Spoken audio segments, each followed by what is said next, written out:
জগৎ শেঠ বলে উঠলেন, বন্ধু, আমার দ্বারে দাঁড়িয়ে তুমি যখন বললে তোমার জীবন বেলা বয়ে যায়, পার ঘাটার মাঝে পারে দাঁড়িয়ে আছে, আমি ভাবেছি তোমার যদি জীবন বেলা বয়ে যায়, আমারও তো জীবন বেলা বয়ে যায়। তাই তোমাকে এক মুষ্টি তন্ডুল দেবার পর আমি আমার জমিদারিতে আর ফিরে যেতে পারলাম না। তুমি ছুটতে ছুটতে চলে যাচ্ছ দেখে আমি তোমার পাছু ছুটতে ছুটতে এসেছি। বন্ধু, আমাকে গ্রহণ করো, আমাকে গ্রহণ করো বন্ধু।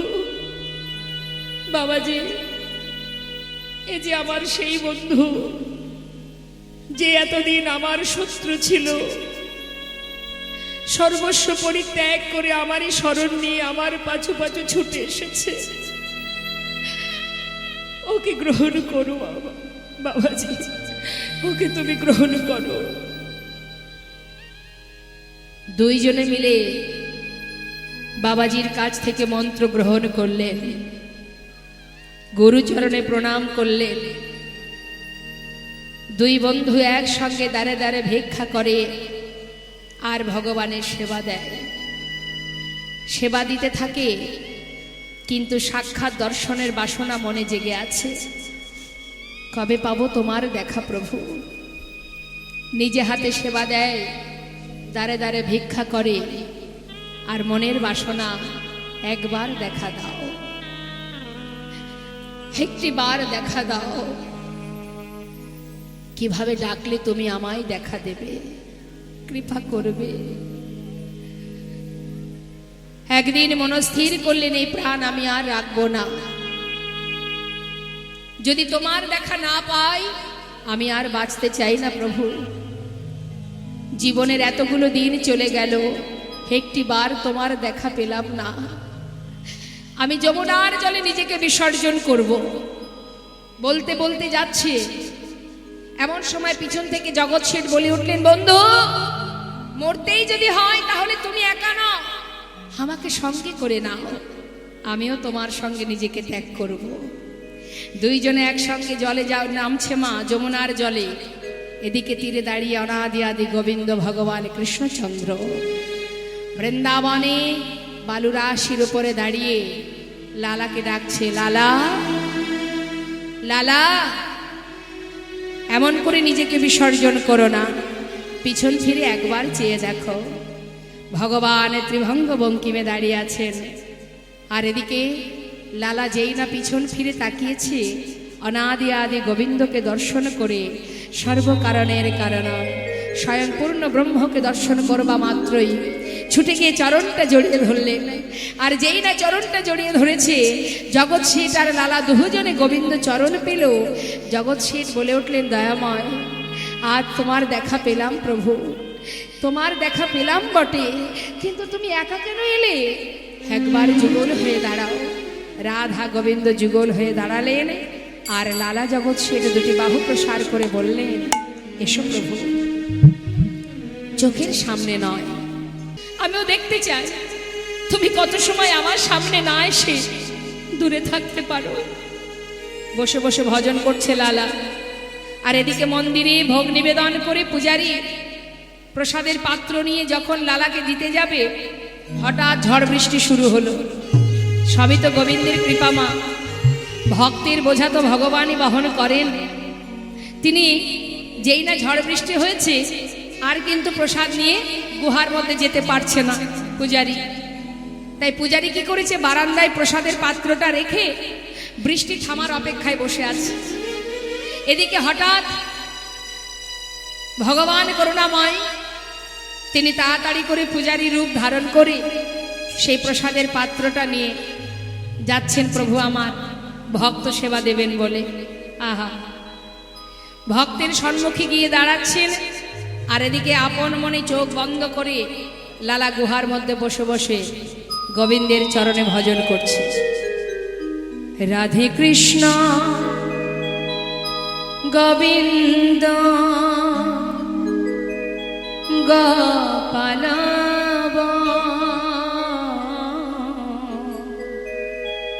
রাধা রমণ হরে হরে হরে বল।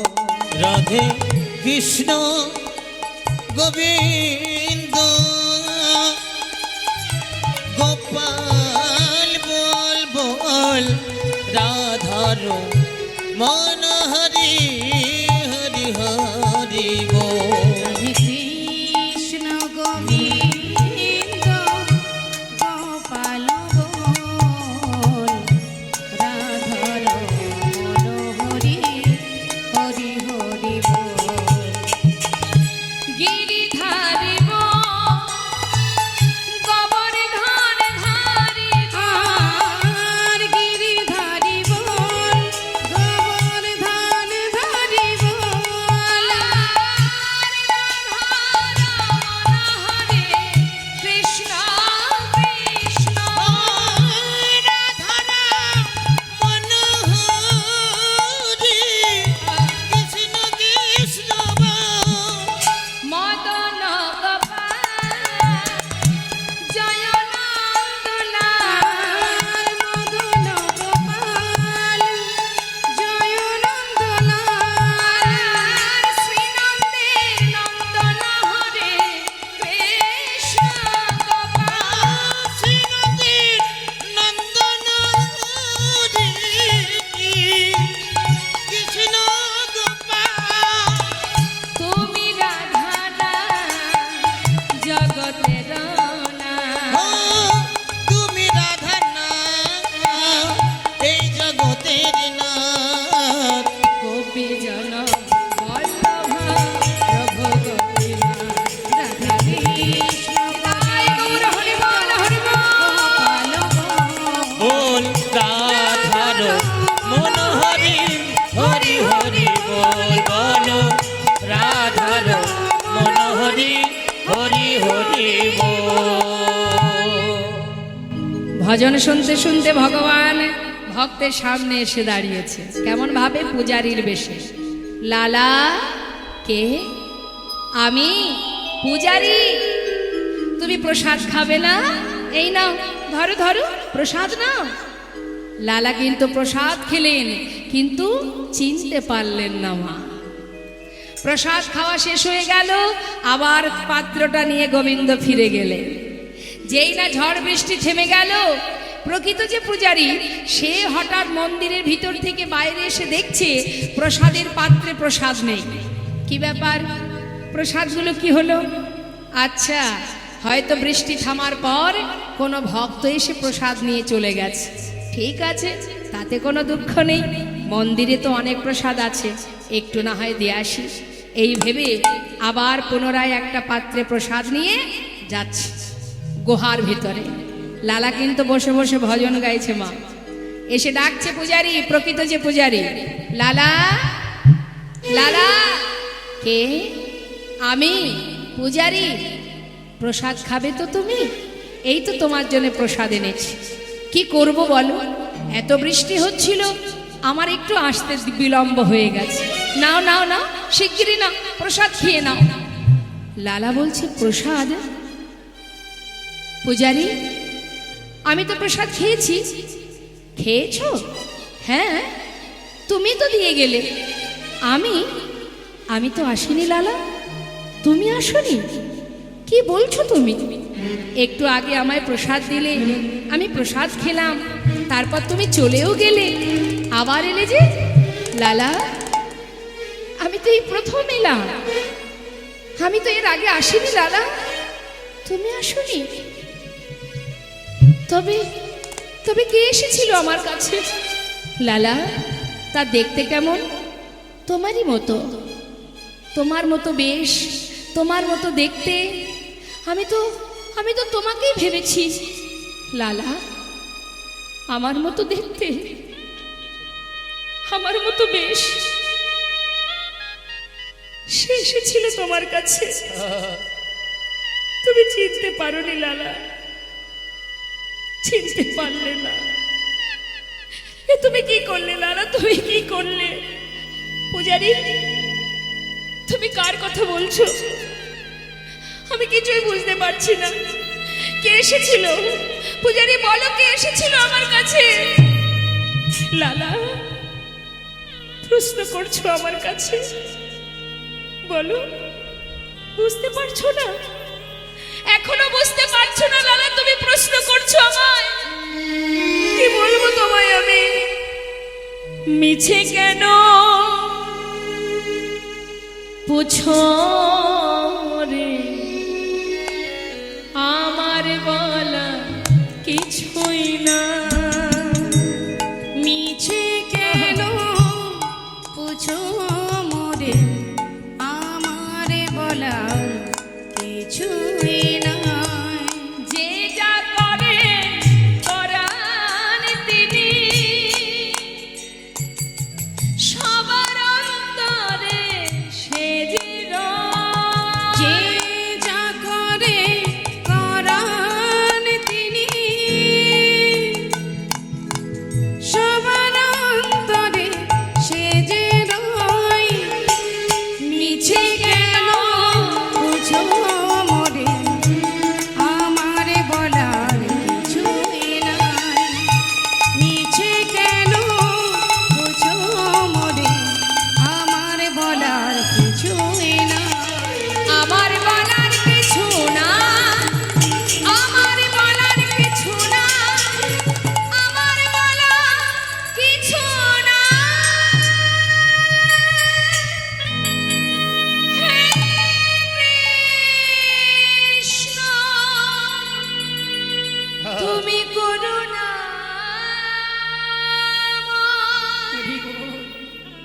তুমি করুণা, করুণা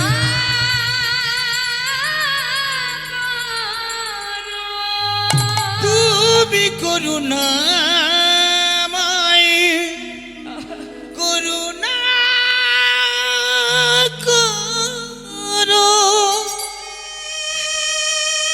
ছুটতে ছুটতে গুহা থেকে বাইরে এসে মন্দিরের ভিতরে প্রবেশ করে ভগবানের সম্মুখে দাঁড়িয়ে বলছে, দয়াময়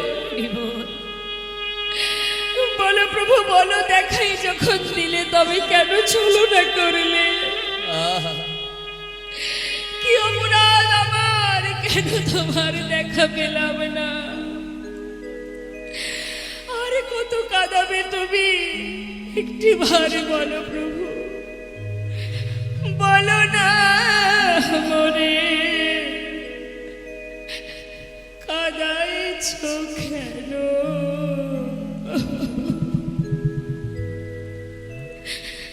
করিছ কেন ছলনা? বলো না মোরে কাঁদাইছ কেন, করিছ কেন চলো না?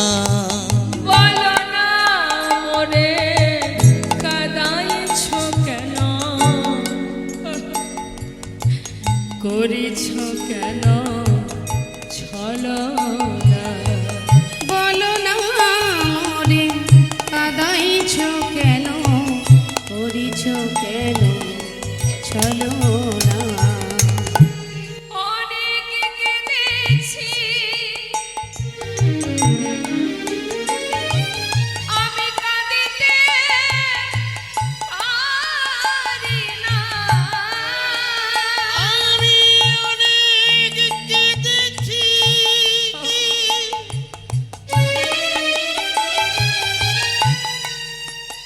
আর কাঁদতে পারি না। ও প্রভু, দেখা কি মরে দেবে না? করিছ কেন চলো না? বলো না মোরে কাঁদাইছ কেন, করিছ কেন চলো না? বলো না মোরে কাঁদাইছ কেন, করিছ কেন চলো না? ছুটতে ছুটতে সেই বাবাজির কাছে গিয়ে বাবাজির চরণটা জড়িয়ে ধরে বুকের মধ্যে বলে উঠলেন, বাবাজি, আজ তোমায় বলতে হবে তুমি কেন আমায় দীক্ষা দিলে না। কি অপরাধ আমার, কেন আমি দীক্ষা পেলাম না? তুমি জানো বাবাজি, আমি তার দেখা পেয়েছিলাম কিন্তু চিনতে পারিনি আমি। আমায় বলো বাবাজি, কেন তুমি দীক্ষা দিচ্ছ না? লালা, এখনো তোমার সময় হয়নি, সময় না হলে দীক্ষা দিতে পারবো না। বাবাজি, কেন আমার সময় হয়নি? কি অপরাধ আমার? যত সময় তুমি না বলবে আমি তোমার চরণ ছেড়ে কোথাও যাব না বাবাজি, কোথাও যাব না। লালা, বেশ, তাহলে শোনো লালা, তোমার অপরাধ কোথায় জানো? তোমাকে আমি বলেছিলাম তুমি সবার দ্বারে ভিক্ষা করবে, সবার দ্বারে ভিক্ষা করেছো ঠিকই, কিন্তু জগৎ শেঠের দ্বারে তুমি এখনো ভিক্ষা করনি। কেন লালা, জগৎ শেঠের দ্বারে ভিক্ষা করনি কেন? বাবাজি, ওদের সঙ্গে আমাদের বহুদিনের বিবাদ দ্বন্দ্ব লেগে আছে, তাই আমি যাইনি। কেন বিবাদ, কেন দ্বন্দ্ব, কেন? বাবাজি, জমিদারির কারণে ওদের সঙ্গে আমাদের দ্বন্দ্ব। লালা, তুমি কি এখন আর জমিদার আছো? না। তোমার জমিদারি আছে? না। তাহলে বিবাদ কেন থাকবে লালা? মনের ভিতর থেকে হিংসা পরিত্যাগ করো। হিংসা পরিত্যাগ করে যে তোমার এতদিনের শত্রু তার বাড়িতে নতমস্তকে ভিক্ষা করে নিয়ে এসো। যত সময় তোমার অহংকার দূর না হবে তত সময় তোমার দীক্ষা হবে না। ভিক্ষার ঝুলি কাঁধে নিয়ে এবার যাচ্ছেন মা জগৎ শেঠের বাড়িতে। তাই জেনে রাখুন, কোনো ধর্মীয় কাজ যখন আপনারা করবেন, যার যার বাড়িতে করুন আর কমিটির ভক্তগণরাই করুন, যেখানেই হোক না কেন, ধর্মীয় কাজে কখনো হিংসা নিয়ে, কারোর প্রতি বিবাদ নিয়ে, দ্বন্দ্বতা নিয়ে কখনো ভগবানের সেবা হয় না। আপনি যত টাকায় খরচ করুন না কেন, যে আপনার চিরশত্রু, আপনি তার বাড়িতে নতমস্তকে নিমন্ত্রণ জানিয়ে তার কাছ থেকে ভিক্ষা করে এনে তবেই যদি সেবা দিতে পারেন, তবেই আপনার সেবা সার্থক হবে, না হলে বৃথা। তাই আজ জগৎ শেঠের দ্বারে যাচ্ছে যে এতকালের শত্রু ছিল, তার দ্বারে ভিক্ষার ঝুলি নিয়ে দাঁড়ালেন, চিৎকার করে বললেন, ভিক্ষাং দেহি। যেই না বলা, তাকে দেখেই চিনতে পেরেছে দাঁড়ি। আচ্ছা, এ তো আমাদের চিরশত্রু লালা এসেছে দ্বারে ভিক্ষা করতে। কোনো কথা না বলে দাঁড়ি কিছু দামি দামি রত্ন একটা পাত্রে নিয়ে ওই লালার সামনে এসে যখন লালার ঝোলায় দিতে যাবে, এমন সময় লালা বললেন, দাঁড়াও দাঁড়ি, আমি তোমার হাত থেকে ভিক্ষা নিতে পারবো না। যার জন্য আমার এই দ্বারে আসা, তাকে একবার নিয়ে এসো, অর্থাৎ তোমাদের যে জমিদার, আমি তার হাত থেকে ভিক্ষা নেব। আর তুমি যে ভিক্ষা দেবার জন্য এনেছো, এ তো আমি নিতে পারবো না। শোনো শোনো দাঁড়ি, আমি ধনের ভিখারি নয় গো, আমি ধনের ভিখারি নয়, আমি ধনের ভিখারি নই গো, আমি ধনের ভিখারি নই। চাই গো যে আমি এক মুষ্টি ভিক্ষা, চাই গো যে আমি এক মুষ্টি ভিক্ষা, চাই গো যে আমি এক মুষ্টি ভিক্ষা, চাই গো যে আমি এক মুষ্টি ভিক্ষা। তাই দুয়ারে দাঁড়ায়ে রই, আমি ধনের ভিখারি নই, আমি ধনের ভিখারি নই, আমি ধনের ভিখারি নই, আমি ধনের ভিখারি নই। সঙ্গে সঙ্গে দাঁড়ি ভিতর ঘরে গিয়ে জগৎ শেঠকে বললেন, বাবু একবার আপনি দাঁড়ে চলুন। কেন কেন যাব? আপনার চিরশত্রু লালা আপনার দ্বারে দাঁড়িয়ে আছে ভিক্ষা নেবার জন্য। সে কি বলো কি তুমি? আমার চিরশত্রু লালা এসেছে আমার দ্বারে? হ্যাঁ, সে আপনার হাত থেকে ভিক্ষা নিতে চাই বাবু। তাই একবার আপনি চলুন। জগৎ শেঠ ধীরে ধীরে সদর দরজায় এসে যেই না দাঁড়িয়েছে মা, দেখছে কি লালার গায়ে কৃষ্ণ নাম, বদনে কৃষ্ণ নাম, চোখে কৃষ্ণ প্রেমের বাড়ি, কাঁধে ভিক্ষার ঝুলি। তাই না দেখে জগৎ শেঠ তার মুখের দিকে এক দৃষ্টিতে তাকিয়ে জিজ্ঞাসা করছে, আজ যে বেশ পরিধান করে তুমি আমার সামনে দাঁড়িয়ে আছো, একটিবার সত্য কথা বলো, এটা কোনো ছলনা নয় তো? কোনো ছলনা নিয়ে তুমি আসনি তো? একবার আমায় বলো। করজোড়ে লালা বলে উঠলেন, বন্ধু, একটা কথা আছে দেখবেন সকলের মুখে মুখে বলে, যার হয় তার নয় হয়, যার হয় না তার 90তেও হয় না। কথাটা বলে না মা? তার একটা প্রমাণ আপনাদের বলি শুনুন। একটা 8 বছরের ছোট্ট বালক সকালবেলা স্নান করে দাদার সঙ্গে তিলক ধারণ করে হাতে জপের মালা নিয়ে মালা জপ করতে করতে রাস্তা দিয়ে হেঁটে যাচ্ছে। আর রাস্তার ধারে একজন ব্যক্তি যার 60 বছর পার হয়ে গেছে, চাকরি জীবন শেষ হয়ে গেছে, এখন বারান্দাতে বসে বসে তিনি, সেই বয়স্ক বৃদ্ধা বাবা, তিনি বসে বসে তাস খেলছেন। ওই বৃদ্ধ বাবা যখন তাস খেলছেন, হঠাৎ ওই মালা জপ করতে করতে ছোট্ট বালকটিকে পথে যেতে দেখে চিৎকার করে বলছে, হ্যাঁ রে, আয় বালক, আয় খোকা, এই বয়সে, এইটুকু বয়সে তুই এত তাড়াতাড়ি এই পথে নেমে গেলি? আহা! তখন সেই 8 বছরের ছেলেটা উত্তর দিচ্ছে, দাদু, আমার না হয় বয়স কম, আপনার তো অনেক বয়স হয়ে গেছে, আপনি এখন সকালে কৃষ্ণ নাম না করে বসে বসে তাস খেলছেন দাদু। আমার বাবা মা বলেছেন, এ জগতে কেউ কারো নয়, তোর ঘর এটা নয়, তোর আসল ঠিকানা এটা নয়, নাম কর, হরিনাম কর, কৃষ্ণ নাম কর, সাধুগুরু বৈষ্ণবের সেবা কর, তবেই তুই আসল ঠিকানায় পৌঁছাতে পারবি। তাই সকাল সকাল পথে নেমেছি কেন জানো? যাতে সঠিক সময়ে আমি নিজের ঘরে পৌঁছাতে পারিনি। তাই গৌর হরিবোল হরিবোল হরিবল। মহাজন বললেন, শিশুকালে কৃষ্ণ ভজে কৃষ্ণ পাওয়ার আসে, যৌবনকালে কৃষ্ণ ভজে আসে কি না আসে, বৃদ্ধকালে কৃষ্ণ ভজে জমের তর আসে। বাবা, জীবনের গোনাদিন কখন ফুরিয়ে যাবে কেউ জানে না। এই আছি, একটু পরে নাও থাকতে পারি। তাই সময় থাকতে আপন জনকে চিনতে শেখো, বুঝতে শেখো। সময় গেলে আর পাওয়া যাবে না। তুলবি যদি ছানা মাখন সকাল সকালে তোলে, শিশুকালে কৃষ্ণ ভজন, বৃদ্ধতে ভজনেতে বাধায় গণ্ডগোল। দেখতে দেখতে প্রাণ চলে গেল প্রাণ কৃষ্ণ সিংহের।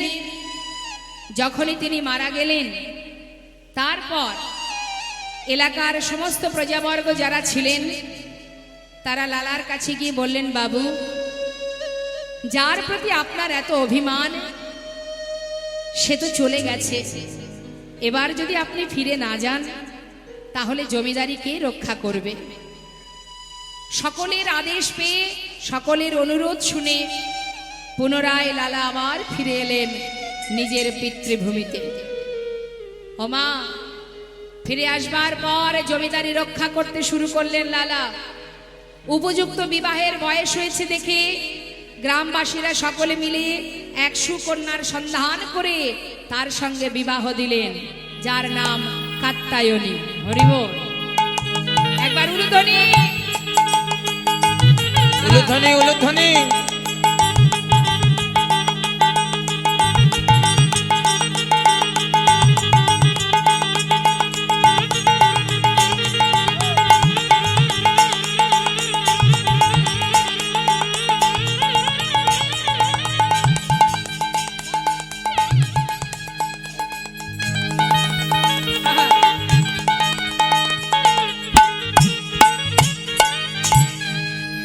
কত আনন্দ, নতুন বউ এসেছে ঘরে, সুখে স্বাচ্ছন্দ্যে জীবন চলছে। দেখতে দেখতে 1 বছর হলো বাবা। 1 বছর হতে না হতে একটি সন্তান হলো। ছেলের নাম রাখলেন নারায়ণ। এবং লালার একটি পালিতা কন্যা ছিল, যার নাম ছিল সুমতি। তাহলে পরিবারে কতজন হলো মা? 4 জন, তাই তো? সুখে স্বাচ্ছন্দ্যে জীবন কাটছে। এবার দেখুন কি হলো, একটু একটু করে লালার ভিতরে কিভাবে কৃষ্ণ ভক্তি জাগরিত হচ্ছে দেখুন। একদিন তিনি বারান্দায় বসে আছেন, হঠাৎ এক ভিখারি এসে দাঁড়িয়েছে। চিৎকার করে বললেন, ভিক্ষাং দেহি। সেই ভিখারিকে লক্ষ্য করে তাড়াতাড়ি করে লালা নিচে নেমে এসে সেই ভিখারির সামনে দাঁড়িয়ে জিজ্ঞাসা করলেন, এই ভিখারি, ভিখারি তুমি ভিক্ষা করো? হ্যাঁ। কেন? কেন ভিক্ষা করো তুমি? বাবু, আমি কেন ভিক্ষা করি শুনবে? তাহলে শোনো। বাবু গো, বাবু গো,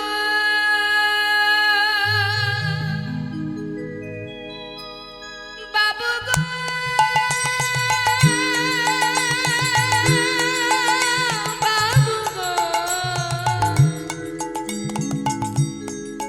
বাবু গো, বাবু গো,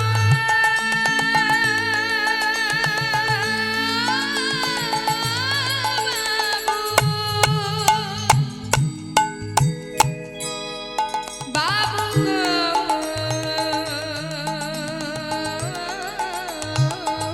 গো, বাবু গো,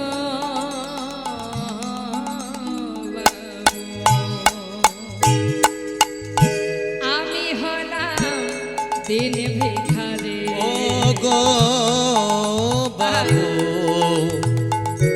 আমি হলাম দিন ভিখারি। ও বাবু, আমি হলাম দিন ভিখারি। ও গো বাবু, আমি হলাম দিন ভিখারি। বুঝলাম, কিন্তু ভিক্ষা করো কেন শুনবে? আমার ঘরে আছে গিরিধারী,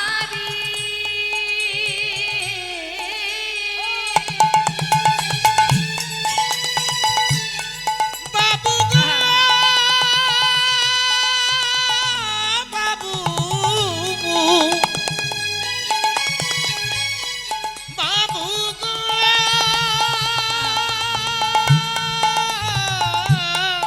বাবু,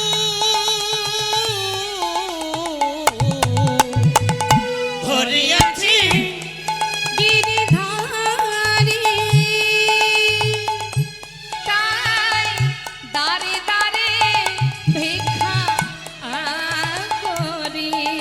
আমার ঘরে আছে গিরিধারী,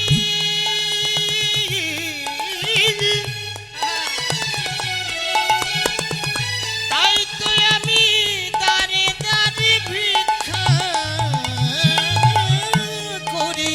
ও বাবু, আমি ভিক্ষা করি কি করি জানো? তারে সেবা দিয়ে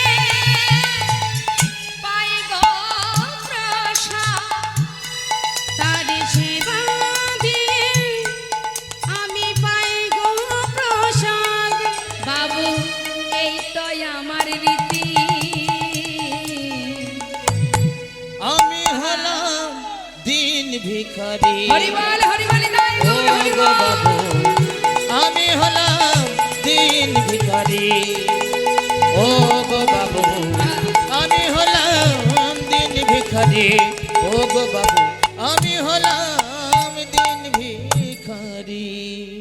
কথাটা কি বললেন? ভিখারি কি করে? গোবিন্দ সেবা দিয়ে তবে প্রসাদ গ্রহণ করে, যার কারণে সে দাঁড়ে দাঁড়ে ভিক্ষা করে।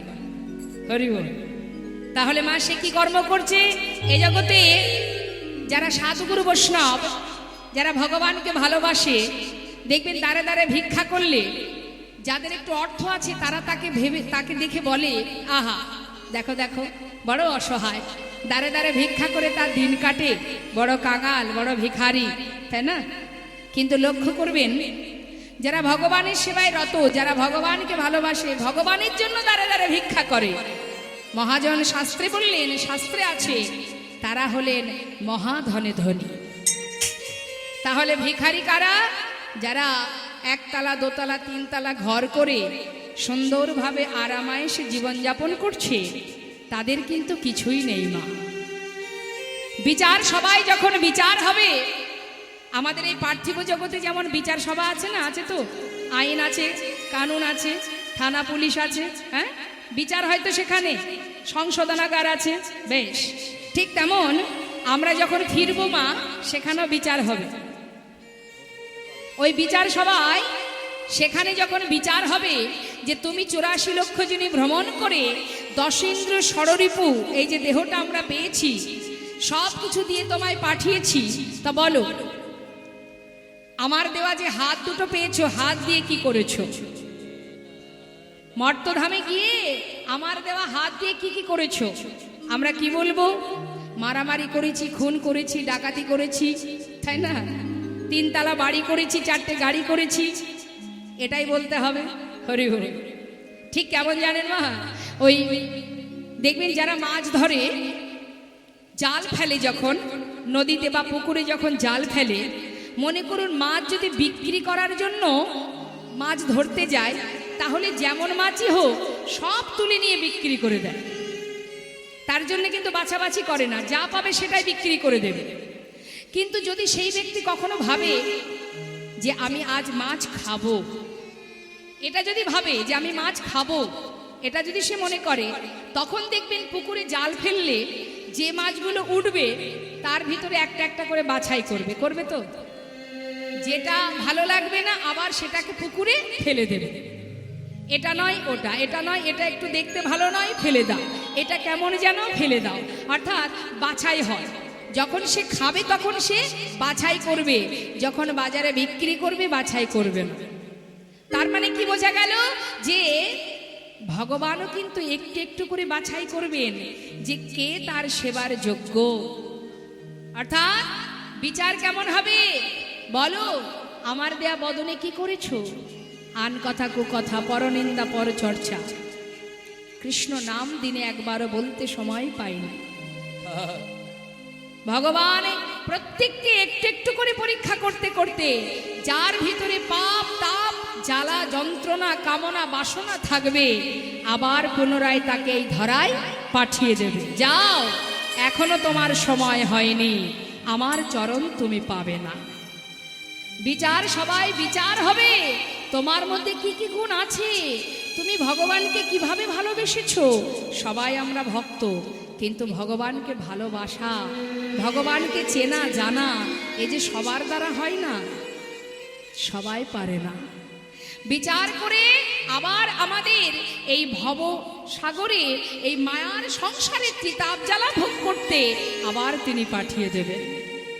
তাই বাবা, সংসার জীবনে আমাদের এই বিচিত্র নাট্য মঞ্চে সংসারে যে যাত্রা অভিনয় আমরা করে চলেছি, এটা শুধুমাত্র অভিনয়, আর কিচ্ছু নয়।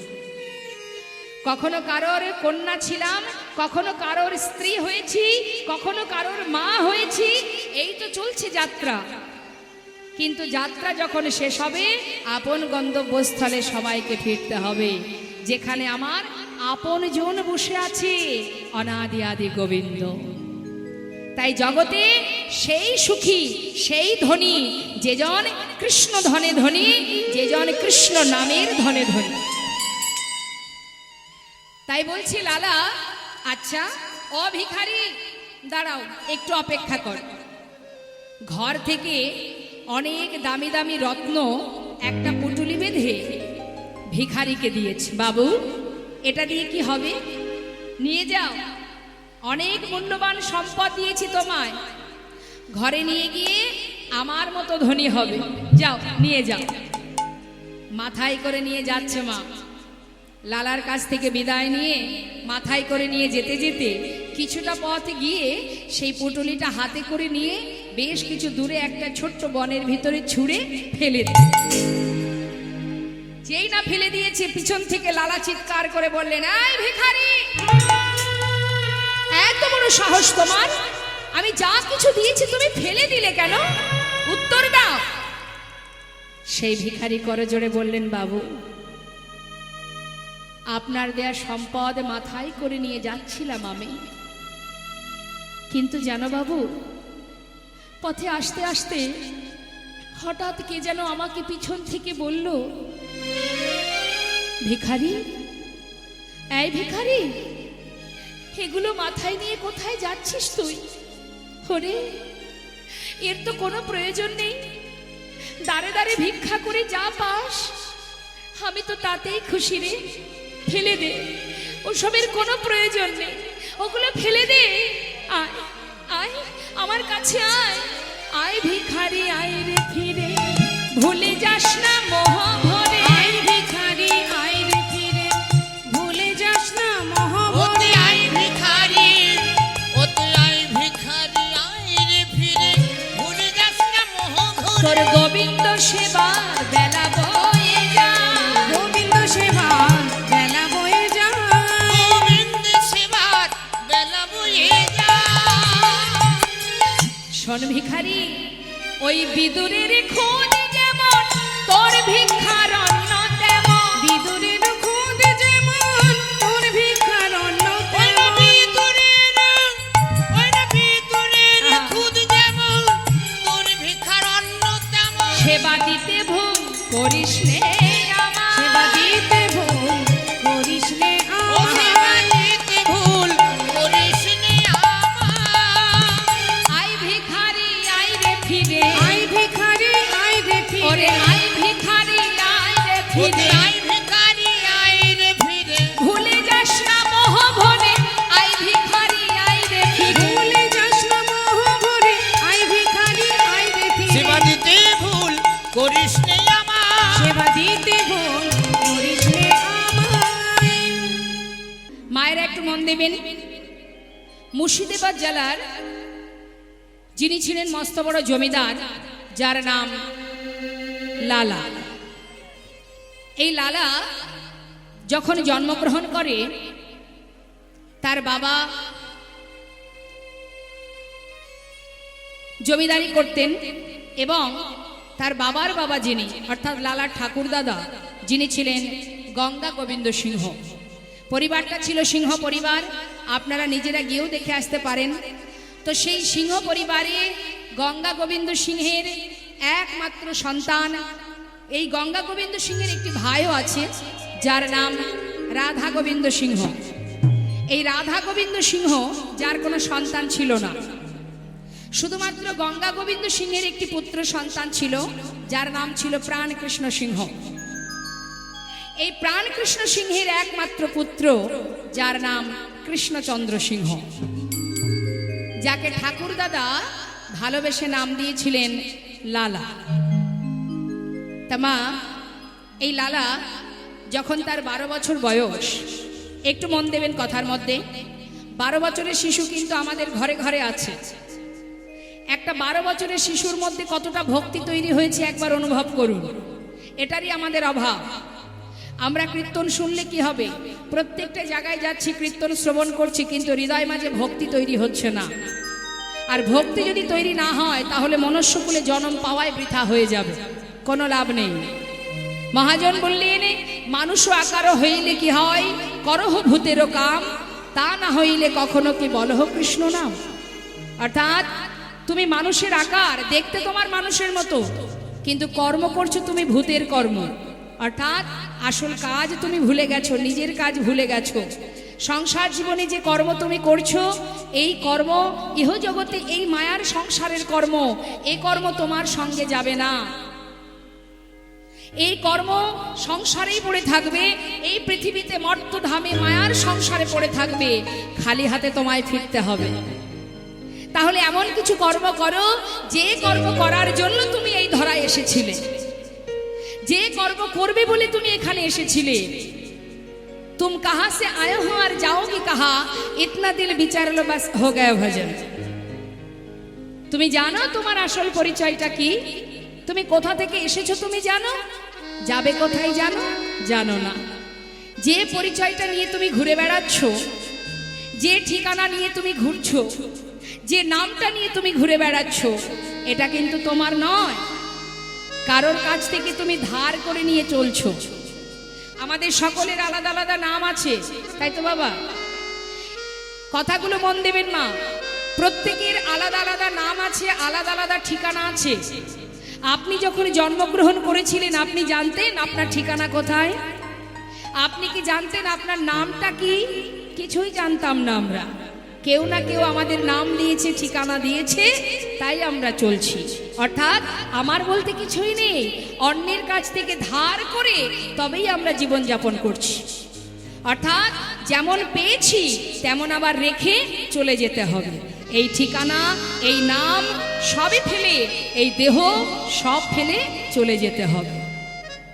আর যেখানে আমি চলে যাব সেটা হলো আমার আসল ঠিকানা, আমার নিজের ঠিকানা। তাহলে সেই ঠিকানায় যেতে গেলে কি করতে হবে? এই মায়াকে দূরীভূত করতে হবে। যে মায়ার মধ্যে আমরা আষ্টে পৃষ্ঠে জড়িয়ে আছি, এমন ভাবে জড়িয়ে গেছি মায়ার মধ্যে, এখান থেকে পালানোর রাস্তা খুঁজে পাচ্ছি না। এই মায়া যত সময় তোমার কাছ থেকে না সরবে, তুমি কিন্তু তোমার আসল ঠিকানার সন্ধান খুঁজে পাবে না। তাহলে মায়াকে সরতে গেলে, মায়াকে সরাতে গেলে কি করতে হবে আমাদের? এই মায়াকে দূরীভূত করতে গেলে একটাই উপায়, সদ্গুরু চরণ আশ্রয় করো, সাধু গুরু বৈষ্ণবের সঙ্গ করো, হরিনাম কৃষ্ণ নাম শ্রবণ করো, দুফুটা বাড়ি বরিশন করে দুটি বাহু তুলে মহামন্ত্র জপ করো। তবেই জানতে পারবে, না হলে জানতে পারবে না যে তোমার কর্মটা কি। কৃষ্ণ ভজিবার তরে সংসারে আইনো, মিছে মায়ায় বদ্ধ হয়ে বৃক্ষ সম হয়। অর্থাৎ আমরা সবাই মায়ার জীব, মায়ামোহে ডুবে আছি। সংসারের মধ্যে কর্ম করছো, অর্থ উপার্জন করছো, সবই করো, কিন্তু মায়ার মধ্যে জড়িও না। এই মায়ার মধ্যে জড়িয়ে থাকলে কোনোদিন গোবিন্দ কৃপা হবে না। শ্রীমতী রাধারানী তিনিও সংসারে কর্ম করেছেন, রন্ধন করেছেন, কিন্তু কৃষ্ণ ছাড়া সে এক মুহূর্ত আর বদনে কোনো কথাই বলতেন না, যার মন ছিল কৃষ্ণ চরণে।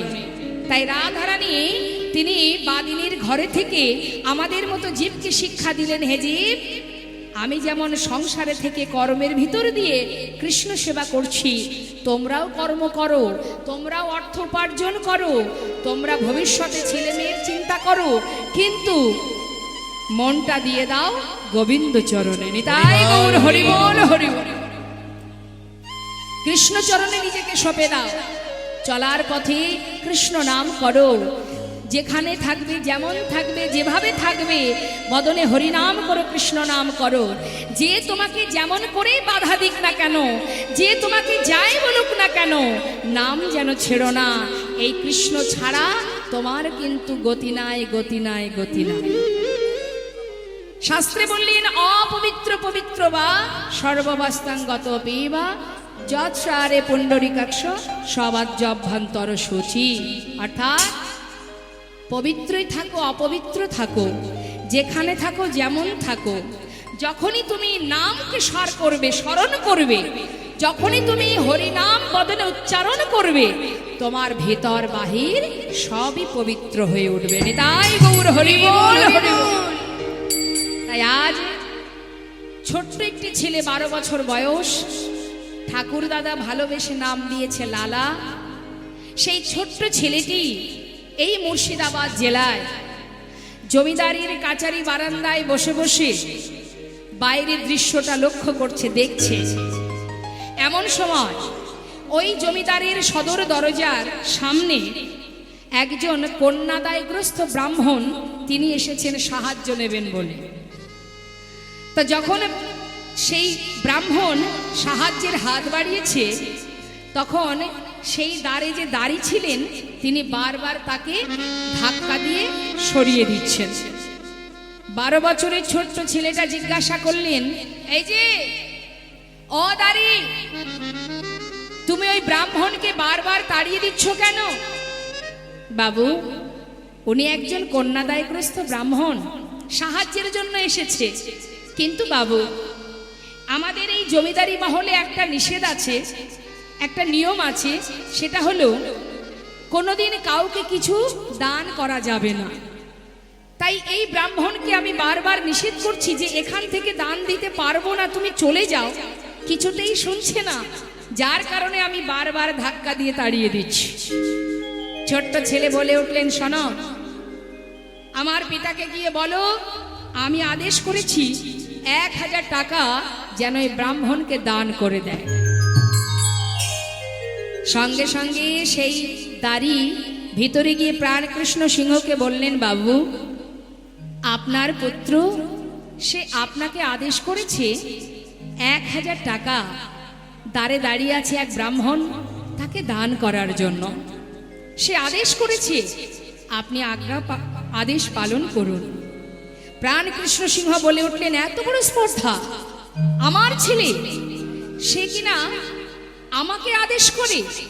শোনো, 1000 টাকা ওই ব্রাহ্মণকে দান করে দিয়ে আমার পুত্রকে জানিয়ে এসো, যতদিন নিজে রোজগার না করবে ততদিন যেন দান করবার ইচ্ছা প্রকাশ না করে।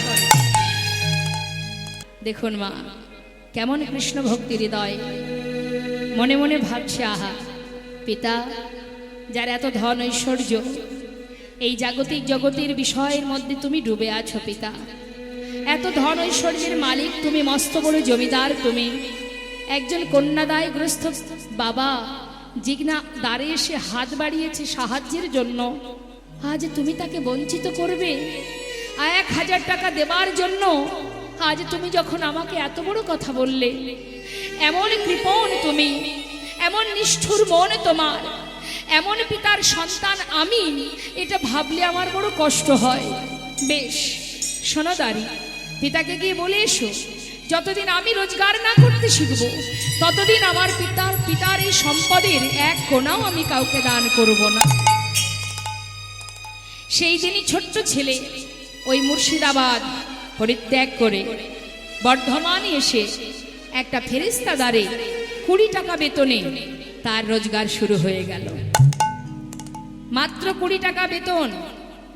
এদিকে কি হলো, মনে মনে স্থির করলেন যে পিতার মন এমন ছোট, যার এমন ছোট মনের পরিচয়, আমি সেই পিতার মুখ দর্শন করব না।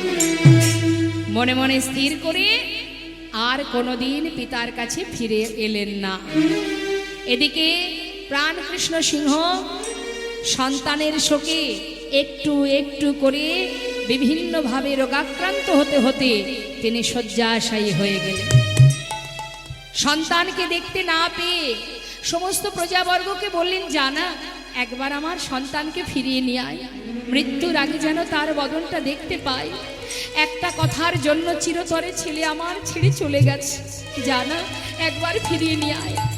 কিন্তু কেউ ফেরাতে পারল না মা। না, এমন পিতার মুখ আমি আর দেখতে চাই না, যার এমন নিষ্ঠুর মনোবৃত্তি, আমি তার মুখ দেখতে চাই না। এলো না। শয্যাশায়ী প্রাণকৃষ্ণ সিংহ বিছানায় শুয়ে শুয়ে ভগবানের কাছে প্রার্থনা করছে, প্রভু, একমাত্র নয়নের মণি আমার চিরতরে আমায় ছেড়ে চলে গেছে, আমি ছাড়া ওর আর কেউ নেই।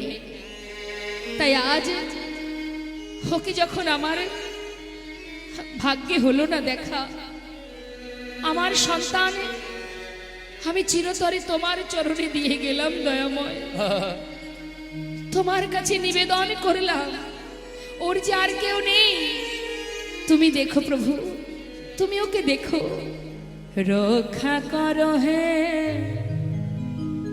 তুমি হে ভগবান,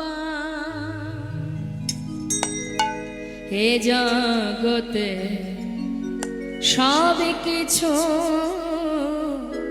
তোমারই তো দান, রক্ষা করো হে তুমি হে ভগবান, এই জগতে সবই কিছু তোমারই তো দান, তুমি আছো হরি এই বিশ্বচরা আছো হরি এই বিশ্ব চরাচরে তুমি আছো হরি বিশ্ব চরাচরে। তুমি আছো হরি এই বিশ্ব চরাচরে শেষের দিনে হরি ডাকে গো তোমারে। তুমি আছো হরি বিশ্ব চরাচরে শেষের দিনে হরি ডাকি গো তোমারে। রক্ষা করো হে ভগবান,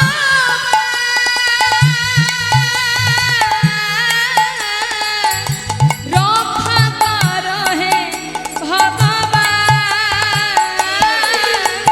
একবার রক্ষা করো হে ভগবান একবার রক্ষা করো হে তুমি হে ভগবান বলো এ জগতে সব কিছু তোমারই যে দান বলো এ জগতে সব কিছু তোমারই যে দান। এখানেই তত্ত্ব লুকিয়ে আছে মা। একেবারে শেষের লাইনটা কি বললেন? এই জগতে সব কিছু তোমারই দান। তাহলে বাবা আমরা কেন এত অহংকার করি? হরি বল। এত কেন অহংকার আমাদের? বাড়ি আছে, গাড়ি আছে, আমার এই আছে, ওই আছে, আমি এত টাকার মালিক, হ্যাঁ, ধরাকে সরা জ্ঞান করি। বলুন মা, এত অহংকার কিসের? কিছুই তোমার নেই। যে বাড়িতে বাস করছো তুমি, এই যে বাসা, যে ঘরে তুমি বাস করছো, এটাও তোমার নয়। দুদিনের জন্য ভাড়া বাড়িতে বাস করা। ভাড়া বাড়ি মানে জানেন তো, মালিক যখন চাইবে তখনই আপনাকে ঘর থেকে বের করে দেবে। অর্থাৎ কোন মালিক? কোন মালিক বের করে দেবে? শুনুন তাহলে, এই পার্থিব জগতে যে ভাড়া বাড়ি, কথাগুলো মন দিতে হবে। কীর্তন অত্যন্ত গুরুত্বপূর্ণ এবং খুবই ভারী। হ্যাঁ, এর ভিতরে ডুব না দিলে আপনি কিছু বুঝতে পারবেন না। যে ইহজগতে যদি কোনো ব্যক্তি ভাড়া বাড়িতে থাকে, মালিক যখন বলে সে কিন্তু চলে যায়, কিন্তু তার একটা নির্দিষ্ট সময়সীমা থাকে যে আমি অমুক তারিখে 2 মাস পরে অমুক দিন আপনার ঘর ছেড়ে দেব, তাই তো মা? কিন্তু একটা চুক্তি থাকে যে আমি অমুক দিন আপনার ঘর ছাড়ব। কিন্তু আপনি যে বাড়িতে বাস করছেন, অর্থাৎ এই যে দেহটা, এটা হচ্ছে ভগবানের দেওয়া ঘর, যার মধ্যে আপনি বিরাজ করছেন। আপনি মানে কে? আমি মানে আমি, অর্থাৎ আত্মা, যেটা এর মধ্যে আছে, যার জোরে কথা বলতে পারছি, যার জোরে আমি আপনাদের সামনে দাঁড়িয়ে আছি। তাহলে ভগবানের দেয়া যে দেহ ঘর, এর মধ্যে আমি বিরাজ করছি। ভগবান যখনই চাইবে এই দেহ থেকে আমাকে বের করে নিয়ে চলে যাবে, তাই তো? অর্থাৎ ভগবানের দেওয়া বাড়ি, অর্থাৎ তিনি এই দেহের মালিক, আমি নই। এই দেহের মালিক গোবিন্দ। তিনি যখনই চাইবে ঘাড় ধাক্কা দিয়ে এই দেহ থেকে আমাকে বের করে নেবে। সেটা দিনেও নিতে পারে, রাতেও নিতে পারে। তাহলে অহংকার করছো কেন? কিসের অহংকার? এ জগতে কেউ কারো নয়, কেউ কারো নয়। তোমার বলতে জগতে একটা জিনিসই আছে, সেটা কি? একমাত্র ভগবানের চরণ পাদ পদ্ম। গোবিন্দ ছাড়া আর কেহ নয়। তাই তো মহাজন বললেন পদাবলিতে, শুনুন কি বলছে, কি বলছে দেখুন।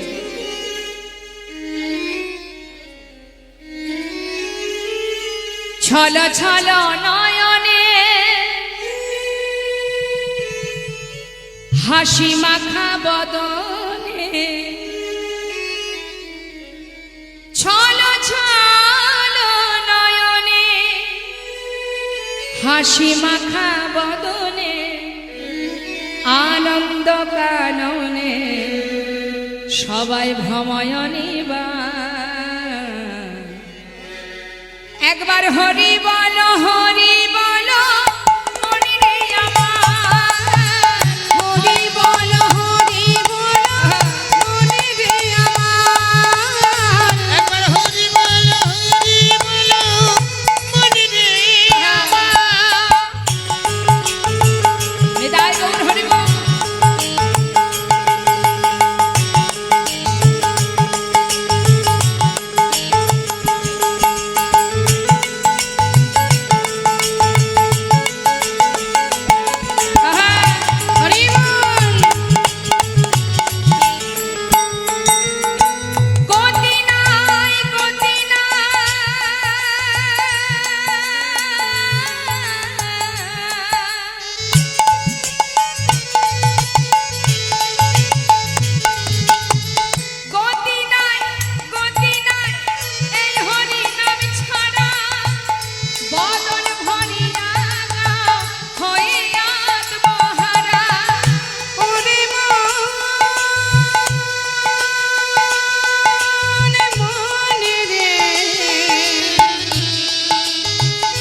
কি বললেন?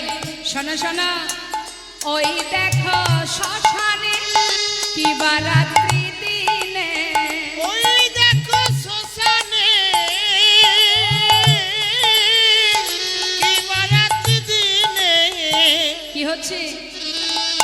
পুড়িতেছে কত মানুষ, আর কি পড়ছে? কত অহংকার। হরি বল হরি বল হরি রে আমার, আমার হরি বল মনে রে আমার, হরি বল হরি বল হরি বল হরি রে আমার, হরি বল মন রে আমার। আচ্ছা, অনেকে দেখছি হাত গুটিয়ে দাঁড়িয়ে আছে ঠিক এইভাবে। কোনো সমস্যা আছে নাকি তাদের? এইভাবে হাত গুটিয়ে থাকার কি দরকার? দেখুন এইভাবে অনেকে দাঁড়িয়ে আছে, চিন্তা করছে হাত তুলে আর কি হবে। এটাকে বলা হয় অলসতা। হ্যাঁ, সারাদিন ভূতের খাটুনি খাটা হয় বাড়িতে, তখন হাত গোটানোর সময় হয় না, কিন্তু আসল কাজ করতে এসে তখন হাত দুটো আর কাজ করে না। হাত সেটাই যে হাতে গোবিন্দ সেবা হয়, হাত সেটাই যে হাতে সাধুগুরু বৈষ্ণবের সেবা হয়, ভগবানের সেবা হয়, সেটা হচ্ছে হাত। আর যে হাতে সারাদিন ধরে অর্থ উপার্জন করছি, খুন করছি, মারামারি করছি, মা বাবাকে চুলির মুঠি ধরে ঘর থেকে বের করে দিচ্ছি, এটা কিন্তু হাত নয়। হাত সেটাই ভগবানের সেবায় যে হাত লাগে, সেটাই হলো প্রকৃত হাত। আর জোরে জোরে হাতে তালি দিলে কি হয়? অলসতা কেটে যায়, জড়তা কেটে যায়, অহংকার দূরীভূত হয়। অনেকে দেখবেন হাতে তালি দিতে গেলে বড্ড কষ্ট হয়, দেয় না? অনেকে হাতে তালি দেয় এইভাবে তো। হ্যাঁ, তার মানে কেন বলুন তো এইভাবে হাতে তালি দেয়? এই জন্যই হাতে তালি দেয় এইভাবে। জোরে হাত তুলে যদি হাতে তালি দেওয়া হয়, মান সম্মানে লেগে যাবে। দু হাত তুলে হাতে তালি দিলে লোকে বলবে কি? আমার এই আছে, ওই আছে, আমি কোটি টাকার মালিক, আমার বিষয় সম্পদে পরিপূর্ণ। আমি যদি হাতে তালি দিই তাহলে লোকে বলবে কি? এই হচ্ছে চিন্তা। কিন্তু বাড়িতে যদি বাচ্চার জন্মদিন হয়, বাড়িতে নিজের সন্তানের জন্মদিন হলে বাচ্চাকে খুশি করার জন্য তখন দেখবেন সেই মন্ত্রী মশাই, সেই রাজা বাবু, সেই অর্থশালী ব্যক্তি, সে কি করবে? জোরে জোরে হাতে তালি দেবে, হ্যাপি বার্থডে। এই কীর্তনে আসলেই যত জ্বালা, ভগবানের নাম করতে এসে বড্ড কষ্ট। এখানে লজ্জা কাজ করে, অলসতা কাজ করে, সব রকমের সমস্যা এখানেই দেখা দেয়। ঘুম আসে। কিন্তু জেনে রাখুন, এখানে যে কর্মটুকু আপনি করছেন এটা সম্পূর্ণ আপনার নিজের কাজ, এর ভাগ কেউ নেবে না। যাকে চোখে দেখতে পাননি তার কথা শোনার জন্য আপনারা পাগলের ন্যায় ছুটে এসেছেন। ভাবা যায় মা, হৃদয় মাঝে ভক্তি আছে, কিন্তু সেই ভক্তিটা কাজে লাগাতে হবে তো। হ্যাঁ, সবার মধ্যে শুদ্ধ ভক্তি আছে, ভক্তিটা কাজে লাগান। কর্ম যদি করতে হয় গোবিন্দের কর্ম করুন, অন্য কর্ম যা করছেন করুন, কিন্তু ভগবানের কর্মের সময় কৃপণতা, অলসতা এগুলো রাখতে নেই। কারণ আপনার আত্মা আর পরমাত্মার মিলন ঘটেছে, তাই আপনারা এখানে বসে আছেন।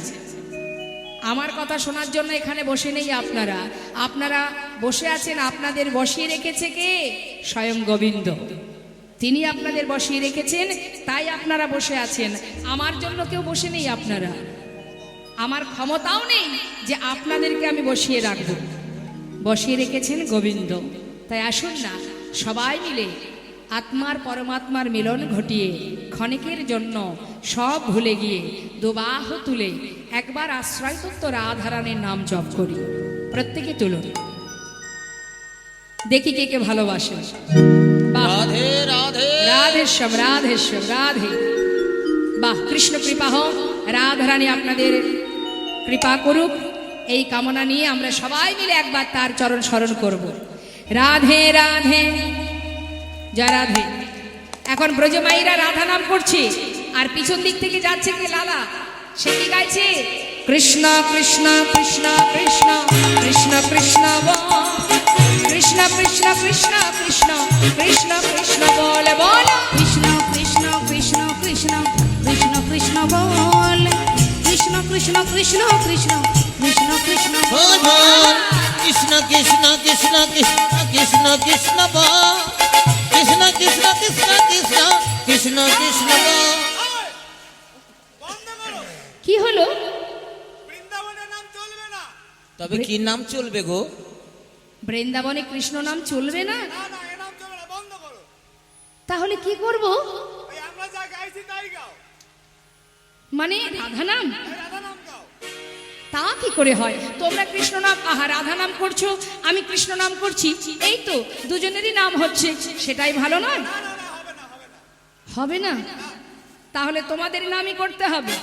শোনো, তা হবে না, তোমাদের নামও থাক আমার নামও থাক, অর্থাৎ আমরা একজনের নাম করব না, আমরা তো যুগল ভালোবাসি। হ্যাঁ, তাই আজ লালা বলছি শোনো শোনো, তোমাদের কথাও থাক আমার কথাও থাক, একসঙ্গে গাইবো রাধে কৃষ্ণ রাধে কৃষ্ণ রাধে কৃষ্ণ বল, রাধে কৃষ্ণ রাধে কৃষ্ণ রাধে কৃষ্ণ বল বল, রাধে কৃষ্ণ রাধে কৃষ্ণ রাধে কৃষ্ণ বল, রাধে কৃষ্ণ রাধে কৃষ্ণ রাধে কৃষ্ণ ও রাধে কৃষ্ণ রাধে কৃষ্ণ রাধে কৃষ্ণ বল, রাধে কৃষ্ণ রাধে কৃষ্ণ রাধে কৃষ্ণ বল, রাধে কৃষ্ণ রাধে কৃষ্ণ রাধে কৃষ্ণ বল, রাধে কৃষ্ণ রাধে কৃষ্ণ রাধে কৃষ্ণ বল, বল বল, রাধে কৃষ্ণ রাধে কৃষ্ণ রাধে কৃষ্ণ বল, রাধে কৃষ্ণ রাধে কৃষ্ণ রাধে কৃষ্ণ বল, বৃন্দাবন কি রাধে রাধে। সবাই মিলে একটু হাত তুলে রাধে রাধে বলবেন বা রাধে কৃষ্ণ বলবেন,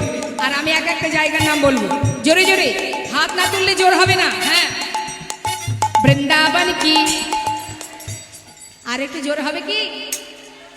বৃন্দাবন কি, যমুনা মাই কি, রাধা কুণ্ড কি, শ্যাম কুণ্ড কি, আর একটু জোর হবে কি? বাবা, বৃন্দাবন की যমুনা মাই की राधा कुंड की श्याम कुंड की गोविंद कुंड की विलासवन की मधुवन की मिधुवन की मोहनवन की माधवी वन की केशी घाट की वंशी बाट की तम्रवन की कमलवन की लोहवन की निधुवन की आगे पीछे दाहिने बाएं बोल बोल में ऊपर नीचे राधे राधे राधे राधे राधे राधे बोल राधे राधे राधे राधे राधे राधे बोल, ओ राधे राधे राधे राधे राधे राधे बोल, राधे राधे राधे राधे राधे राधे बोल, राधे राधे राधे राधे राधे राधे बोल, राधे राधे राधे राधे राधे राधे बोल, प्रेम से बोलिए राधा रानी की, श्याम सुंदर की, बाके बिहारी लाल की। জয়। তাহলে যাচ্ছি কোথায় আমরা? বাকে বিহারীর মন্দিরে। বাকে বিহারী মন্দিরে সেবা হয়ে গেল। এখন সেবার পর লালাবাবুকে ভালো ভালো খাবার দিয়েছি, মানে প্রসাদ দিয়েছি। যতই হোক বাবা, জমিদার তো, ওমা ভালো ভালো প্রসাদ দিয়েছে লালাকে। লালা একেবারে উদর পরিপূর্ণ করে সেবা করেছে। সেবা করে গোবিন্দ কুণ্ডের তীরে শুয়ে আছে। এখন যে কিনা জমিদারি সুখ স্বাচ্ছন্দ্যে জীবন কাটাতো, সেই যে সুখ, সেটা কিন্তু এখনো পুরোপুরি মন থেকে পরিষ্কার হয়নি। কি দেখছে না, বালির উপরে মাথা রেখে ঠিকঠাক ঘুম হচ্ছে না বলে ওই বালিগুলো এক জায়গায় করে একটা বালিশ করে নিয়েছে, নিয়ে সেখানে মাথা রেখে ঘুমিয়ে আছে লালা। সকাল হতে না হতেই তারই সামনে বৃন্দাবনের এক বাবাজি দাঁড়িয়ে আছে। চোখটা যেই না খুলেছে, খোলা মাত্রই দেখছে তারই সামনে এক বাবাজি। করজোড়ে লালা জিজ্ঞাসা করছে, বাবাজি আপনি কি এই বৃন্দাবনে থাকেন? হ্যাঁ। বাবাজি আপনার পরিচয়? পাশের থেকে এক ব্রজবাসী বলে উঠলেন, উনি হলেন এই বৃন্দাবনের কৃষ্ণদাস বাবাজি। বাবাজি, যদি এই বৃন্দাবনেই আপনি থাকেন তাহলে একটিবার বলবেন বাবাজি, বৃন্দাবনে আমি কি করে গোবিন্দের দেখা পাবো? যেই না বলেছে বাবাজি জিজ্ঞাসা করছে তুমি গোবিন্দের দেখা পাবে? দেখা পেতে চাও? তোমার পরিচয় কি? আমার নাম লালা। লালা? দাঁড়াও দাঁড়াও দাঁড়াও দাঁড়াও, তুমি কি সেই মুর্শিদাবাদের জমিদার? বাবাজি, আমি ছিলাম জমিদার, এখন আর জমিদার নই। আচ্ছা, আমি সব ত্যাগ করে বৃন্দাবনে এসেছি শুধুমাত্র গোবিন্দের কৃপা পাবার জন্য। আচ্ছা শোনো, বালি দিয়ে বালিশ তৈরি করে ঘুমিয়ে আছো, সেই জমিদারির সুখ স্বাচ্ছন্দ্য এখনো ভুলতে পারোনি লালা? কি করে গোবিন্দের দেখা পাবে বলো? সঙ্গে সঙ্গে মুষ্টাক হাতে সেই বিছানার সেই বালিশটা ভেঙে ফেললেন। বাবাজি, এবার তো বলো কি করে তার দেখা পাবো? লালা, তোমার কি দীক্ষা হয়েছে? না, দীক্ষা না হলে কখনো গোবিন্দের দেখা পাওয়া যাবে? আগে তো দীক্ষা গ্রহণ করতে হবে। এখানে যত ভক্ত আছে সবারই মন্ত্র গ্রহণ হয়েছে তো? নিয়েছেন তো? প্রত্যেকে ঠিকঠাকভাবে গুরুর যে মন্ত্র সেটা জপ করবেন এবং গুরু কৃপা লাভ করার জন্য প্রতিনিয়ত গুরুচরণ স্মরণ করবেন, আর যে মন্ত্র তিনি দিয়েছেন নিয়মিতভাবে জপ করবেন, তবেই কিন্তু কৃপা লাভ হবে।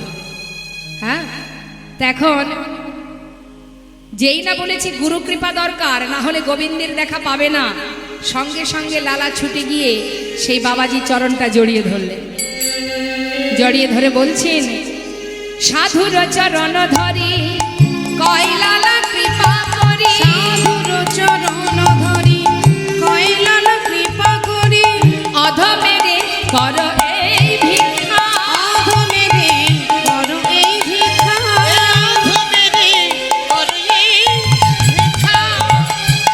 অবিষ্ট ধন পাইবারে ঘর ছেড়ে এসেছি ঘরে, অভিষ্ট ধন পাইবারে ঘর ছেড়ে এসেছি ঘরে, ফিরিব না কৃপা করে দাও মরে ভিক্ষা, ফিরিব না কৃপা করে দাও মোরে দীক্ষা, আমি আর তো ঘরে ফিরব না গো, আর তো ঘরে ফিরব না গো, ঘরে ফিরব না গো, ঘর ছেড়ে এসেছি ঘরে আর তো ঘরে ফিরব না গো, ঘর ছেড়ে এসেছি ঘরে আর তো ঘরে ফিরব না গো, ফিরব না কৃপা করে দাও মোরে দীক্ষা। ফিরিব না কৃপা করে দাও মোরে দীক্ষা। কি বললেন? আপনার চরণ স্মরণ নিলাম, এবার আপনি আমাকে মন্ত্র দিন। বাবাজি বললেন, লালা, দীক্ষা বললেই তো দীক্ষা দেওয়া যাবে না, তার জন্য উপযুক্ত সময়ের প্রয়োজন। এখনো তোমার সময় হয়নি, সময় হলে আমি নিজে এসে তোমায় দীক্ষা দিয়ে যাব। বাবাজি, তাহলে আমি করবোটা কি? পারবে? আজ আমি যা বলবো সেটা করতে পারবে? কেন পারবো না? একবার বলেই দেখো, যা বলবে আমি তাই করব। লালা, যদি তুমি সত্যিই পারো তাহলে শোনো, আজ থেকে মন্দিরে মন্দিরে প্রসাদ পেয়ে আর এই বালির বিছানা করে ঘুমিয়ে ঘুমিয়ে দিন কাটালে হবে না। বৃন্দাবনে এসে গোবিন্দের দেখা পেতে গেলে তোমাকে কর্ম করতে হবে। কি কর্ম?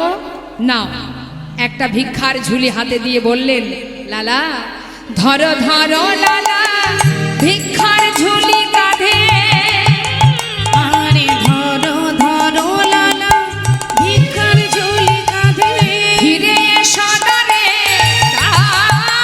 তুমি ধরো ধরো লালা,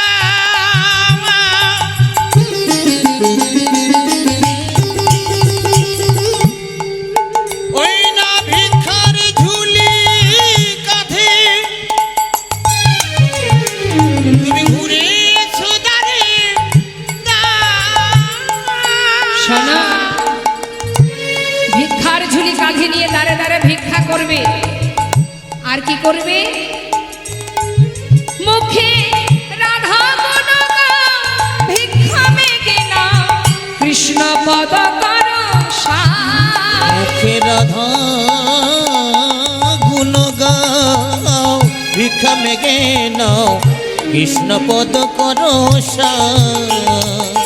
দারে দারে ভিক্ষা মেঘে আনো, দারে দারে ভিক্ষা মেঘে আনো, আরে রাধা রাধা নামে করো, দারে দারে ভিক্ষা মেঘে আনো, রাধা গুণ গাও, ভিক্ষা মেঘে নাও কৃষ্ণ পদ করো ওই না রাধা গুণ গাও ভিক্ষা মেঘে নাও কৃষ্ণ পদ করো বোঝা গেল মা? অহংকার দূরীভূত করে, হিংসা দূরীভূত করে ভিক্ষার ঝুলি কাঁধে নিয়ে দাঁড়ে দাঁড়ে ভিক্ষা করো, তবেই তুমি গোবিন্দের কৃপা পাবে, না হলে পাবে না। আমরা তো সর্বদাই অহংকারে ডুবে থাকি, আমাদের দিয়ে কি হবে? ভিক্ষা হবে কি? দাঁড়ে দাঁড়ে ভিক্ষা করতে হবে, কারোর বাড়ি বাদ দিলে হবে না। কেমন? যাও মুখে রাধা নাম করবে। এবার লালা প্রতিদিন কাঁধে ভিক্ষার ঝুলি নিয়ে দাঁড়ে দাঁড়ে ভিক্ষা করে মা। কিন্তু হঠাৎ একদিন বৃন্দাবনে তার স্ত্রী, তার পুত্র, তার কন্যার সঙ্গে দেখা হয়ে গেল। এমন সময় কাত্যায়নী দেখছে তার স্বামীর কাঁধে ভিক্ষার ঝুলি, যে কিনা মুর্শিদাবাদ জেলার মস্ত বড় জমিদার। আজ তার কাঁধে ভিক্ষার ঝুলি দেখে কাত্যায়নী এক দৃষ্টিতে তাকিয়ে আছে স্বামীর দিকে। স্বামীর কি হাল হয়েছে, যে কিনা এত বড় জমিদার, আজ তার কাঁধে ভিক্ষার ঝুলি। সহ্য করতে পারছে না, চোখে দেখতে পারছে না, বলছে স্বামী তুমি ফিরে চলো, তোমার এই অবস্থায় এই বেশ আমি সইতে পারছি না। লালা বলে উঠলেন, কাত্যায়নী কোথায় ফিরে যাব আমি? আমি তো আমার ঘরে ফিরে এসেছি, আমি আর কোথাও যাব না, আমায় যেতে বলো না। ছোট্ট ছেলে নারায়ণ বললেন, বাবা তুমি যদি আর ফিরে না যাও, তবে এতদিন যেখানে থেকে তুমি অনেক অর্থ উপার্জন করেছো, তার থেকে কিছু সংখ্যক অর্থ দিয়ে আমি যদি বৃন্দাবনে একটা মন্দির করে দিই, নিশ্চয়ই তুই যদি করিস আমার কোনো বাধা নেই। তার ছেলে নারায়ণ সুন্দর করে মন্দির নির্মাণ করলেন, যেটা আজও বর্তমান। যাবেন, দর্শন করে আসবেন। বৃন্দাবনে রাধাকুণ্ডের পাড়েই কিন্তু লালার মন্দির আছে। সেই মন্দির নির্মাণ করবার পর সেই মন্দিরে যে বিগ্রহ স্থাপন করলেন, যার নাম কৃষ্ণচন্দ্রমা, সেই বিগ্রহ প্রতিনিয়ত সেবা দেবার জন্য একজন পূজারীকে রাখা হয়েছে। কেন? লালা নিজে হাতে সেবা দিতে পারে না, লালার তো দীক্ষা হয়নি মা। যত সময় দীক্ষা না হবে, তুলসীর মালা কণ্ঠে না পরিধান হবে, তত সময় আপনার হাতের রাজভোগ ভগবান গ্রহণ করবেন না। তার কারণ তিনি তুলসী ছাড়া কোনো কিছুই গ্রহণ করেন না। আপনার অঙ্গে যদি তুলসী না থাকে, ভগবান আপনাকেও গ্রহণ করবেন না। তাই আপনি যদি সেই ভোগ দিতে যান, আপনার অঙ্গে তুলসী নেই, আপনি নিজে হাতে ভগবানকে ভোগ দিতে যাচ্ছেন, আপনার ভোগ ভগবান নেবে কি করে? আপনার অঙ্গে তুলসী নেই, আপনি যে প্রণাম করছেন তার চরণে নিজেকে নিবেদন করছেন, কিন্তু আপনার গায়ে যদি তুলসী না থাকে, ভগবান তো আপনাকেই গ্রহণ করবেন না। তাহলে আপনার দেওয়া ভোগ তিনি কি করে সেবা করবেন? তাই আজ বাবাজি বললেন, যত সময় তোমার দীক্ষা না হবে তুমি কিন্তু সেবা দিতে পারবে না। কিন্তু মা প্রতিদিন সে কর্ম থেকে কোনোদিনই সরে যায় না, ভিক্ষা করে দাঁড়ে দাঁড়ে, কিন্তু নিজে হাতে প্রভুকে সেবা দিতে পারে না। এক দৃষ্টিতে প্রভুর চোখের দিকে তাকায় আর বলে, প্রভু কি অপরাধ করেছি আমি? সর্বস্ব ত্যাগ করে তোমার কাছে এসেছি, কেন তুমি আমায় গ্রহণ করছো না? কেন আমি নিজে হাতে তোমায় সেবা দিতে পারছি না? কি অপরাধ আমার? কোন পাপের কারণে আজ তুমি তোমার কাছ থেকে বঞ্চিত রেখেছো বলো প্রভু? চোখের জলে বুক ভাসিয়ে মন্দিরে বসে বসে কাঁদে, নিজে হাতে তার বদলে কিছু দিতে পারে না, এটাই তার দুঃখ। হঠাৎ একদিন পূজারীকে বলছে, পূজারী আজ আর আমার ভিক্ষা করতে ভালো লাগছে না, পূজারী শোনো না, আজ একটা কাজ করবে? পূজারীকে জড়িয়ে ধরে বলছে, পূজারী আজ করিব না মাধুকরী, আমি পাইব প্রসাদ। করিব না মাধুকরী, আমি পাইব প্রসাদ।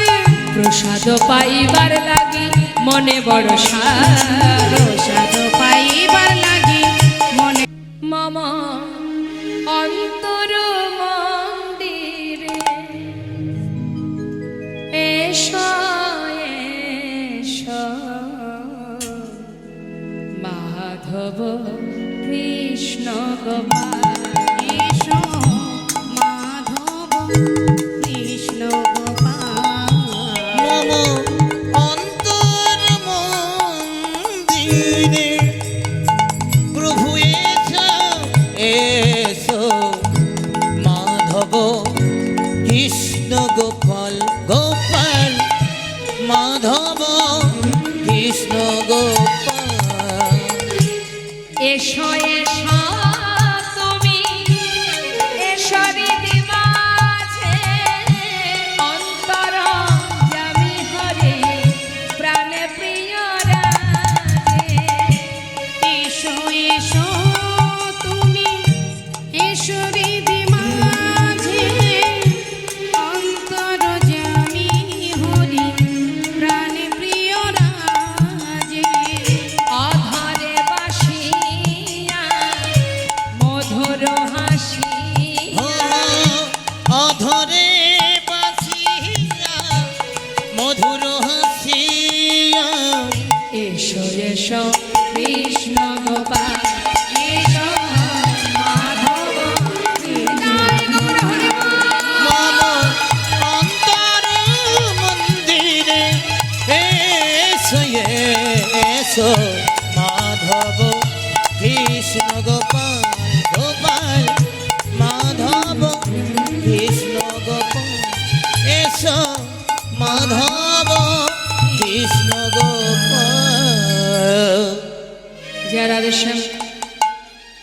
এখানে ভক্ত ভগবানের লীলাকে আমরা বিশ্রাম রাখব আর সেই সঙ্গে নিতাই গৌরের জয়ধ্বনিও আমরা করব এবং কমিটির ভক্তগণের অনুরোধে আমরা একটু ভজন আস্বাদন করব। তার মধ্যে দিয়ে আর একটা কথা বলবো যে সাউন্ডের মাধ্যম দিয়ে আপনাদের কর্ণপ্রহরে সুর পৌঁছে গেছে, সেই যে সাউন্ড খুবই সুন্দর। নিউ তাপস মাইক, হ্যাঁ Tapan Tapan mike, new Tapan mike Chiladangi সেখান থেকে এসেছে।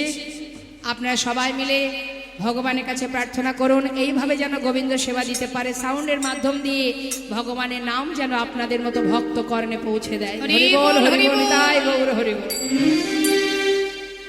তো আমরা দর্শন করব ভক্ত আর ভগবানের মিলন হইল, ভগবানের মিলন হইল প্রেমানন্দে বদন ভরে হরি হরি বল। প্রেমানন্দে বদন ভরে হরি হরি বলো জয় সচি নন্দন জয় গৌর হরি জয় সচিদানন্দ জয় গৌর হরি বিষ্ণুপ্রিয়া প্রাণ বধুয়ায় দিয়া বিহার ওই না বিষ্ণুপ্রিয়া প্রাণ গোরা নদিয়া বিহারি বিষ্ণুপ্রিয়া প্রাণ গোরা নদিয়া হরি বল হরি বিহারি বল, হরি বল।